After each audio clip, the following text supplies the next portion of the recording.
Premièrement, merci beaucoup pour l'honneur d'avoir le mot de fin. Je suis très impressionné par vraiment l'éventail de toutes les présentations.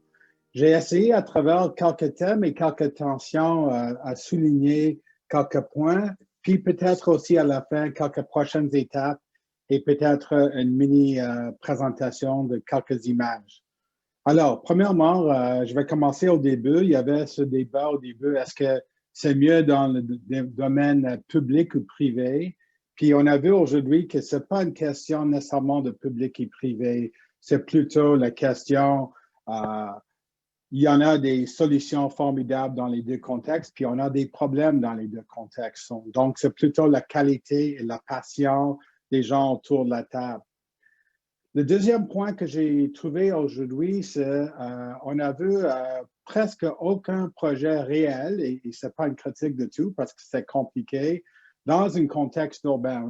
On a entendu beaucoup d'idées de Serge et André, mais les exemples formidables que Siamuc a amenés à la table sont plutôt, à part de peut-être celle à Verdun, la plupart sont dans un contexte banlieue ou rural qui, dans un sens, facilite la vie au niveau d'avoir un endroit sain, calme, tranquille, etc., qu'on pense qu'il est le rôle des gens. Et je vais rentrer en dedans très bientôt.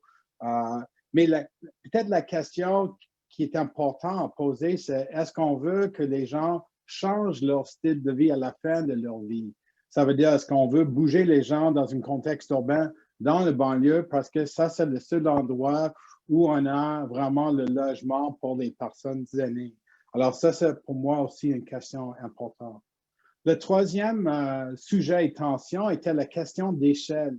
Et je trouve qu'aujourd'hui, on a trouvé deux modèles. Un, c'est la vraie échelle petite, comme Greenhouse ou d'autres, où c'est des projets formidables à une échelle qu'on peut contrôler et peut-être faire plus d'innovation. Mais on a trouvé avec Philippe et Siamuc et même Rana des exemples où on peut avoir une échelle humaine, même dans un contexte quasiment plus institutionnel, les projets plus grande échelle. Et c'est plutôt une question de design, de trouver plusieurs cellules ensemble, mais qui regardent encore le sentiment de chez soi. Et je pense que c'est une question particulièrement importante quand on pense au défi de 2500 à 3000 unités par année pour l'avenir. Peut-être c'est un autre débat, c'est quand est-ce qu'on commence à dealer avec la question? Est-ce que la question des aînés commence à l'âge de 55 ou 65 ou 75? Ou est-ce que c'est plutôt un débat qu'on devrait avoir intergénérationnel dans notre société? Ça veut dire, est-ce que l'autonomie avant tout est un élément qu'on met sur la table dès le début? Un exemple, mes enfants ont utilisé le métro à l'âge de 9 et 10 ans pour y aller à l'école FACE. Et plusieurs parents pensent que c'est irresponsable de mettre les enfants dans un contexte indépendant si tôt que ça. Maintenant, j'ai tous les deux enfants à l'âge de 20 ans sont plus à la maison, sont un peu trop indépendants, puis ça nous fait mal. Mais dans un autre sens, ils ont des outils pour dealer avec l'innovation dans leur style de vie et dans leur avenir. Si on est capable d'imaginer que les gens sont impliqués dans une communauté, soit dans un contexte urbain, banlieue ou rural, mais le sentiment d'appartenance d'une communauté, collectivité, je pense que la question ne devient pas juste logement, mais style de vie, comme plusieurs ont mentionné aujourd'hui. Et ça, c'est donc le sujet de cohabitation, cohabitat, coop, etc. Donc, je travaille dans ce domaine depuis plus que 30 ans. Marc Pedubiec, mon associé qui est aussi là aujourd'hui dans le temps. La question, c'est dans ces endroits, on met sur la table la notion de leur implication dans le design dès le début. C'est un sujet qu'on n'a pas entendu beaucoup aujourd'hui. Est-ce que les gens sont capables d'être impliqués dans le design de leur avenir? Je pense que leur état mental lié à leur rôle dans leur avenir va totalement changer peut-être la question de satisfaction dans l'avenir. Un autre problème, et ça c'est plutôt la perspective que j'appelle européenne. Je me souviens, Hermann Hertzberger, dans les années 70-80, a commencé avec la domotique pour garder les gens à la maison. Ce n'est pas depuis juste quelques années qu'on a la technologie. Et lui, dans les Pays-Bas et en Europe en général, ils ont dit que ce n'est pas juste un coût de 250 000 par logement pour des personnes âgées.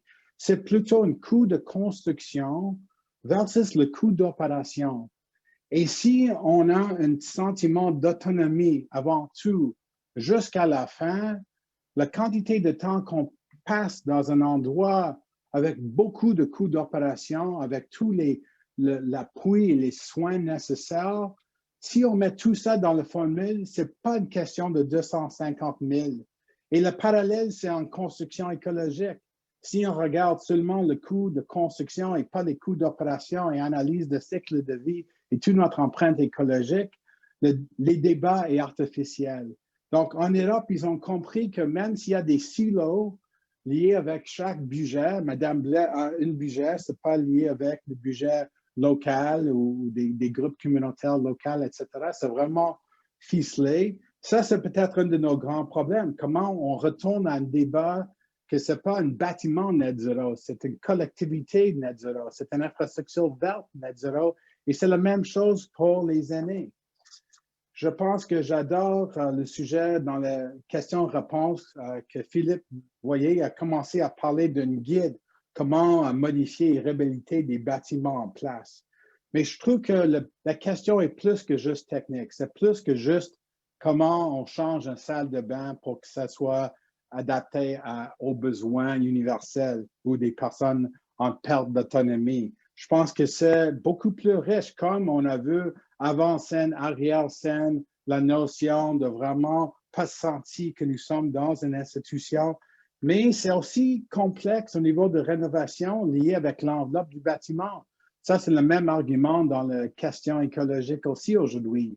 On a des équipements mécaniques de plus en plus efficaces, mais ça n'enlève pas les problèmes de peut-être moisissure dans les murs. J'ai déjà travaillé à rénover une CHSLD où la moisissure est encore là parce qu'il n'y avait pas de budget pour régler ça. Et je pense que quand on commence à comprendre ces questions ensemble, ça serait important. Pour retourner à la question aussi de coût, c'est où sont les bénévolats?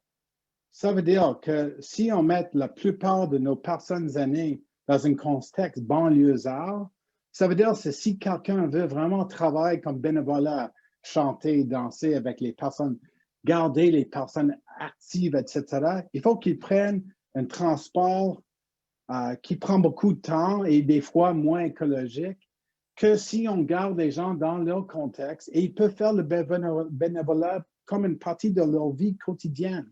Et je trouve que ça, c'est un point que j'ai senti avec Serge, avec Magali, etc. Le milieu de vie et les milieux de soins. Il y avait une des questions et réponses posées. Qu'est-ce que c'est le rôle des médecins?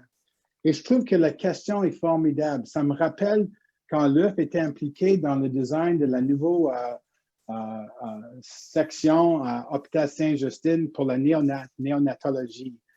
Il y a un point de vue des médecins, il y a un point de vue des infirmières, puis il y a le point de vue des parents.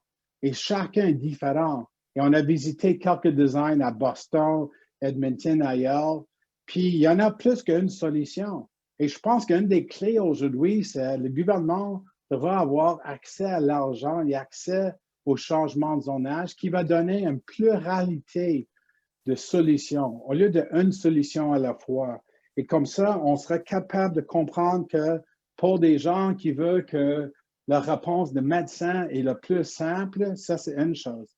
Les gens pensent que les familles sont tellement invitées de participer dans leur vie quotidienne plus que le service immédiat. Ça c'est une autre valeur. Puis, il faut qu'on ait une série de valeurs liées à ça. Alors, si je retourne maintenant à cette question d'énergie au Québec et toute la notion de subvention liée avec rénovation versus la nouvelle construction.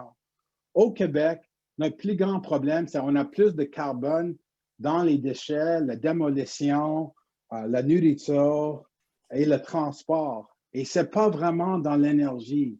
Donc, oui, évidemment, je veux que l'énergie soit le mieux que possible, mais la question, il faut qu'on subventionne plus la rénovation que la nouvelle construction. On ne peut pas traiter les deux comme pareil parce que dès qu'on veut atteindre le 2030, 2050, ces questions vont être sur la table et la discussion sera plus riche comme telle.